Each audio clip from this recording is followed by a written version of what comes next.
नमस्कार किसान भाइयों, इंडिया प्रेस यूट्यूब चैनल में आपका स्वागत है। किसान भाइयों, सरसों के भाव में ज़बरदस्त तेज़ी। क्या सरसों बेचने का आया समय या सरसों के भाव में बनेगी और तेज़ी? इस पर करेंगे विस्तार से चर्चा। किसान भाइयों, सप्ताह भर की बात करें तो सरसों के भाव में ठीक ठाक सुधार देखने को मिला है। आज भी ज़्यादातर मंडियों में सरसों के भाव में 50 से 40 रुपये प्रति क्विंटल तक की तेज़ी देखने को मिली है। जी हाँ किसान भाइयों, ओवरऑल पूरे सीजन में एक दो छोटे मोटे ब्रेक को छोड़ दें तो बाज़ार ने अभी तक सरसों के भाव में ठीक ठाक तेज़ी रही है। तेल के भाव लगभग 149 रुपये प्रति किलो के आसपास है, थोक में पहुंच गए हैं। ऐसे में सरसों तेल व अन्य तेलों के लगभग 30 से 35 रुपये प्रति किलो ऊंचा चल रहा है। यहाँ किसान भाइयों, सरसों का तेल अन्य तेलों के मुकाबले 35 रुपये तेज़ चल रहा है। अच्छी बात यह है कि इतने ऊंचे भाव होने के बावजूद भी सरसों की तेल की लगातार डिमांड बनी हुई है। अगर सरसों खल की बात करें तो सरसों खल के भाव इस समय लगभग 2150 से लेकर 2300 रुपये के बीच में वर्तमान में बने हुए हैं।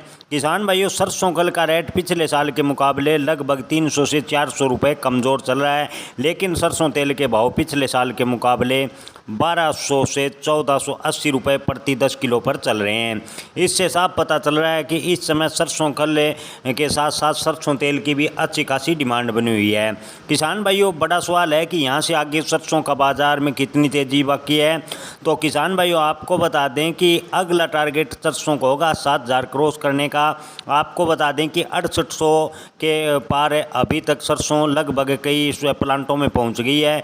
किसान भाइयों, भाव बढ़ने पर सरसों की आवक भी बढ़ रही है और जैसे ही सरसों के भाव में यूटर्न यानी थोड़ा बहुत दबाव में देखने को मिलता है तो सरसों के भाव में गिरावट देखने को मिलती है। सरसों बुधवार को थोड़ी गिरावट हुई थी, जिससे सरसों की आवक 3.85 लाख बोरी के आसपास हुई, लेकिन जैसे 100 रुपये की तेज़ी बनी, सरसों के आवक फिर लगभग 4.5 लाख बोरी के आसपास मंडियों में पहुंच गई। किसान भाइयों, अभी तक मार्च से जून तक सरसों के भाव में 1000 रुपये से भी ज़्यादा तेज़ी हुई है।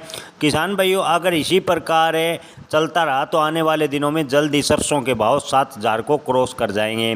किसान भाइयों, कुछ जानकारों का मानना है कि फिलहाल मार्केट पॉजिटिव है। अगर सरसों 7000 के स्तर को पार करती है तो किसानों को अपना थोड़ा सरसों का स्टॉक निकाल देना चाहिए, क्योंकि विदेशी बाज़ारों में अन्य तेलों में तेज़ी न होना ठहराव ला सकता है। जी हाँ किसान भाइयों, अगर विदेशी बाज़ारों में अन्य तेलों में तेज़ी आती है तो सरसों के भाव 8000 को भी क्रॉस कर सकते हैं, लेकिन अगर अन्य तेलों में सरसों तेल की तरह तेज़ी नहीं आती तो सरसों के भाव में ठहराव ला सकता है। सरसों के भाव पर थोड़ा दबाव भी बन सकता है। कुछ एक्सपर्ट का मानना है कि सरसों के भाव लगभग 7000 को जल्दी क्रॉस कर जाएंगे। इसलिए अगर 7000 के आसपास सरसों के भाव क्रॉस कर जाते हैं तो किसान भाइयों के पास मान लीजिए 100 क्विंटल या 200 क्विंटल सरसों हैं तो उससे आधा सरसों बेच देना चाहिए, क्योंकि अगर भविष्य में सरसों के भाव पर दबाव बनता है या सरसों का बाज़ार गिरता है तो किसानों को नुकसान ना हो। धन्यवाद।